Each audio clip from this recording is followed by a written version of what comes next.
yeah, yeah. Oh, baby, everything is fine.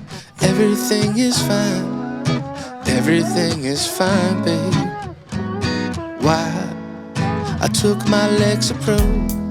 I took my lexapro today. Everything is cool.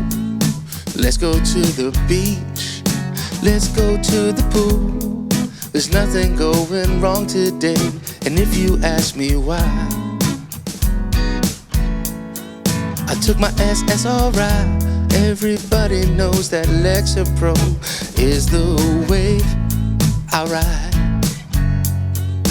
It's the wave I ride, 'cause it gets me in the mood to be a social dude.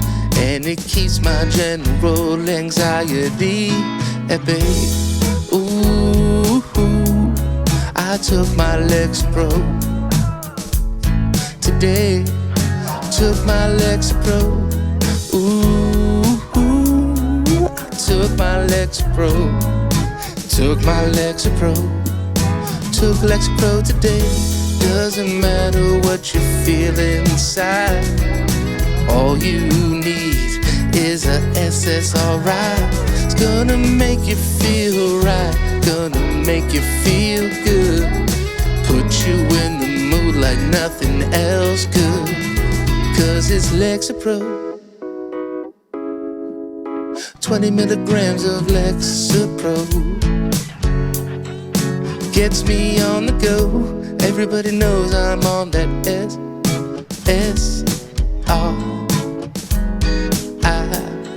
Inhibit me as I just wanna be the man of your dreams. But I need my lexapro to hide my inner screams, 'cause I need it just to get through the night with you. Get through the night with you. Oh, you know I need lexapro.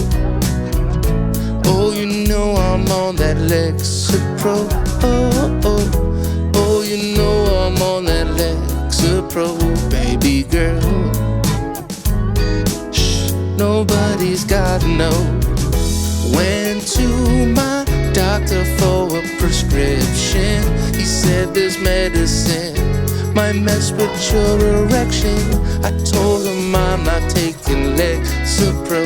He said take 20 milligrams and see how it goes, and it's fine. Oh, you know I need my lexapro. Can't go without my lexapro. I know. Oh, you know I need my lexapro, baby. I'll be your lexapro. What's up, everybody? We made it through the holidays, all right? Our seasonal depression is coming to an end. We're almost at the end of the road. We're almost there. We're almost there. Because you got to think about it. A couple more months, you know, we'll get out of that. We'll get out of that shitty weather feeling, and we'll be ready to go. We'll be ready to enjoy the rest of the new year. So happy New Year to everybody. You're here. You made it. I'm proud of you. I'm happy for you. And let's do this all year together. Let's do this all year together. Let's get a little weird together. You know what I mean? You know what I mean. Let's get a little weird. Let's have fun with this year. Let's have fun with it. There's so many things we can do this year. We could go watch the World Cup together. I don't give a shit about soccer. I'm not one of those guys. There's so many people out there that love to, like, say how much they love soccer. I hate when American people have club teams. Fuck you. Dude, who's your club team? Liverpool? You've never been to England, you dumb bitch. Stop being fans of club teams. We have our own football, and it's awesome. It's a great game where people get concussions and people kill each other, pretty much. America's about death. But I'm just telling you, if you're from America and you have a favorite Euro team or a club team, shut up, dude. You know what you do? You wait for the World Cup to come around, like it's coming around in 2026, and you cheer for whatever country your grandparents were from. Don't come in here saying you're, fucking Liverpool. I'm a big fan of Liverpool. Shut the fuck up. Let me ask you a question. Hey, buddy, you ever been to Liverpool once in your life? Probably not. So stop being a fan of the team. And people are going to be like, oh, let people be who they are. Let them do what they want. If they want to cheer for them, let them cheer for them. No. We have to normalize just telling people no. That's what I want in 2026. Normalize no. I can't get through it. I can't see somebody and take them seriously and then we're like, yo, you watched the Man U match earlier? I'm like, dude, you're from fucking Florida, dude. Don't ever talk to me about Chelsea, brother. Don't ever talk to me about that. It drives me nuts. Just root for the fucking Giants and get it over with. We have so many cool games here. Baseball, football, baloncesto ball. Baloncesto ball.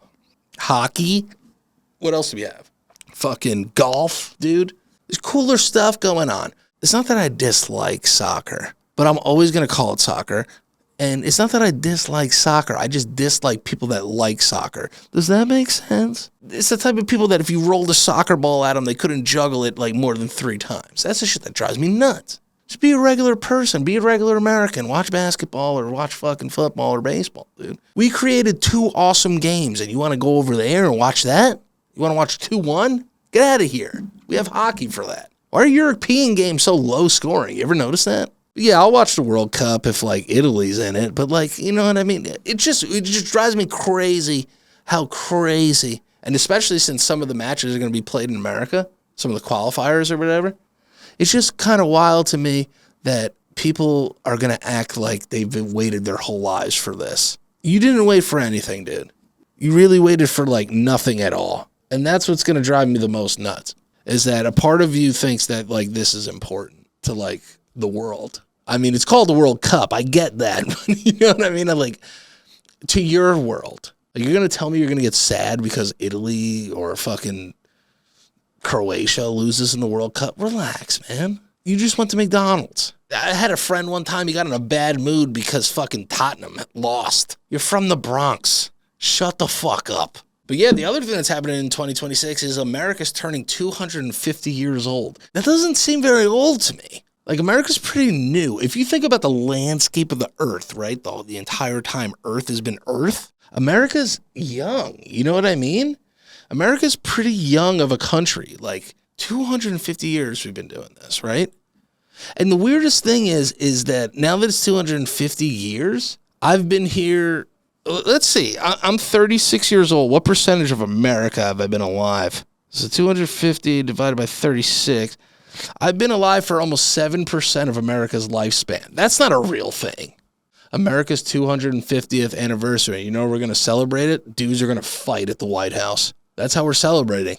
This is a real thing. Men are going to fight in simulated death matches on the White House lawn to celebrate 250 years of America. That's what we're doing. That's what we're doing. I miss being a kid and going to 4th of July. 4th of July was the best. You get the fireworks and you be with family, have the barbecues, but it was also like the night where your dad would mistakenly guess the finale of the fireworks. You know how many times my dad looked at me as a kid during fireworks and goes, got to be the finale, and it was never the finale. My dad never guessed the finale of July 4th fireworks correctly. She'd be like, you see that? Yeah, you see those ones that are going up? It's finale time. I'd be like, I don't think so.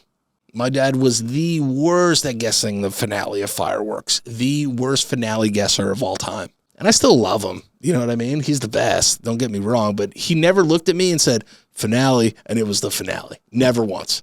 Finale is kind of a cool word now that... kind of like that word, finale. Finale.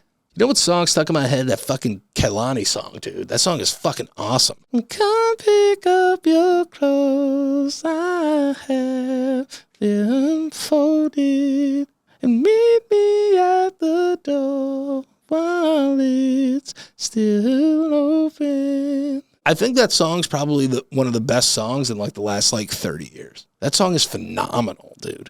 I miss old R&B, dude. Old R&B was the best. Do you remember just like being a kid and like you would just walk outside? Some of you watching this, you might not be old enough for this, but just hearing like, where the party at? Yes. Jagged Edge, dude. Meet me at the altar in your white. I just want to get married. I just want to get married. Dude, amazing. There was amazing R&B songs. 112, peaches and cream. I need it because you know that I'm a fiend. I'm a nimbus in my family. Know what I mean? Peaches and cream. Amazing, dude. What happened to the genre of R&B? I'm being honest. I think if R&B was still around, I'd probably be way, way better off in life. I think I'd be way better than what I'm doing right now. And people all the time, they're like, make an album. I can't afford it, okay? Once I can afford it, I'll get in there and figure it out, okay? Everyone's like, do that. I need this. I need that. I don't care what you need and care what you want. I don't care about any of it because I can barely get what I need and barely get what I want. So what I got to do? I gotta help you get what you need and what you want. I don't care what you want. I am selfish. And guess what? We're going to fucking make that popular this year. 2026, you know what we're doing? Making selfish a positive term. It's got a negative connotation. I don't like it. I think you should be able to be selfish. I think you should. I think we all earned that. Fellas, you already know what time it is. It's time to level up. And Blue Chew just dropped something crazy. I'm talking next level. Championship belt, gold-plated energy. Blue Chew Gold. That's right. Blue Chew Gold is the newest innovation from the #1 chewable ED brand. This ain't your grandpa's little blue pill. This is the 4-in-1 beast that's setting the gold standard for performance. We're talking 2 ingredients for blood flow to keep that rocket pumping. That's right. Mixed with apomorphine and oxytocin to turn up the arousal and connection in your brain and body. Blue Chew Gold dissolves under your tongue and works in as little as 15 minutes. That means you can get it on quicker and stay in the game longer. Elevation without hesitation. This is peak passion and peak performance in a single tablet. So next time she sends you a "you up" text, answer with a picture of Blue Chew. Make life easier by getting harder and discover your options at bluechew.com. And everybody out there is going to be like, hey, Danny, that sounds good for your wiener. What about me? Listen, I got something for you. All right. We have a special deal for our listeners. Get 10% off your first month of Blue Chew Gold with code LOP. The promo code LOP. Visit bluechew.com for more details and important safety information. And we thank Blue Chew for sponsoring this episode. Penis. Someone asked me a question on the street. They said, would you kiss a random stranger to find out how old you'll be when you die? And I thought about it. At first, I was like, it's kind of a dumb, what are you talking about? Like, as soon as I heard it, I was like, what are you talking about? And then I was like, wait, man, I'm one kiss away from figuring out what happens to me. I think I would do it. I think I would kiss, I mean, I would kiss a stranger regardless, male, female, just to, with permission. But it's just like, imagine you just kissed like a guy and then you saw your entire life flash before your eyes, You know what I mean? I think I would do it. If someone was like, yo, kiss a random person and figure out when you die, I think I would do it right now. I'd do it immediately. I'm not one of those people who's like, yo, I don't want to know when I die. I want to know when I die, dude. There's not one part of my being that doesn't want to know when I die. Who wouldn't want to know when they die? Because now you're figuring out, how to get your affairs in order. I don't think I would tell people. I wouldn't let them know, but, I might just start being super nice to them out of nowhere. Clock starts ticking. Because you got to think about it, right? Our parents have sex. Newsflash. I don't think you guys know. Not the stork. Your parents fucking vanoosed each other hard. Your parents had sex. We didn't ask to be here. So we should be able to know when we're leaving. Like, of natural causes. If we knew when we would die, barring any fucking setbacks like accidents and shit, like I could still die in an accident, but I know if I don't die in said accident, this is how long I'm going to get. I think we should be able to do that. We should be able to be like, hey, what's up? Your son's born. He's going to live to 75. I wish I knew, because I would live my life differently. I would do better things. Or worse things. I don't know what I would do. If you knew you were going to die, would you do better things or worse things? That's why, man. Mortality's crazy. Like, every once in a while I have those days where, like, I just go through the entire day, do what I have to do, don't think about it. But then there's those other days where I'm like, dude, I'm going to be so dead once. If I lived my life like I was going to die, where would I be? Would it be different? Would I have other things going on?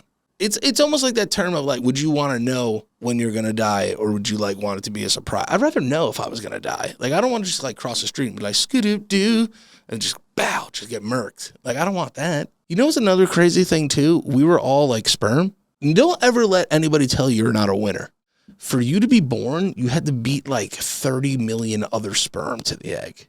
Think about how fucking fast as fuck, boy. Think about how fast you had to be just to be born. Probability-wise, you've won the craziest race of all time. We all have. No, but you got to think about it, dude. Like, your dad just went like, ugh, and just like released like all these hundreds or whatever, tens of millions of cells, right? And you had to beat all of those cells to get to the egg, and then you had to do that thing where you get there and you have to like burrow yourself into it. You had to do that too. Not only did you have to win the race, you had to go and get into the egg, fertilize it. Like, you're a winner, dude. Don't let anybody tell you you've never won anything in your life. You won the biggest race of your life. You did that already. You won that. There are some times though when I complete where I think like, damn, dude, like, did I just waste like a basketball player or like a fucking scientist, like, just because like I Know What You Did last summer on TV and Jennifer Love Hewitt's fucking tatas went crazy. You ever think about that? You're like, oh my God, maybe I wasted it. Maybe I wasted a good one. Not saying that all kids aren't good. Kids are good. Kids are great. But I'm just saying, like, there is something to think about in that sense. It's like, damn, dude, like, damn, that kid was going to take care of me for the rest of my life. I just threw him in the trash. Reproductive stuff is so crazy to me. The fact that it's even real, like, even like if people are pregnant and I feel their stomach and the baby kicks me, I'm like, damn, dude, that's a human being growing inside of a human being. We're going to normalize. I will never normalize babies, ever. I will never normalize that. It's just crazy that, that women have this ability to grow a human in them. That's so fucking crazy. That's wild to me. All right, guys, as philosophical as this episode has been, it has to come to an end. I'm your host, Danny Lopriore. Thank you so much for watching another episode of the Lopsided podcast. Just remember, we're going to do an AMA, Ask Me Anything.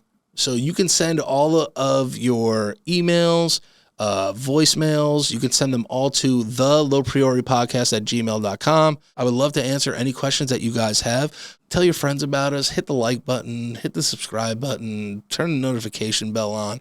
Send me pictures of you naked with permit. And, you know, I love you guys. I hope you guys have an amazing start to your year. I'll be right here next week. Take care of yourselves. I mean it. Take care of yourselves. I am out of here. Peace.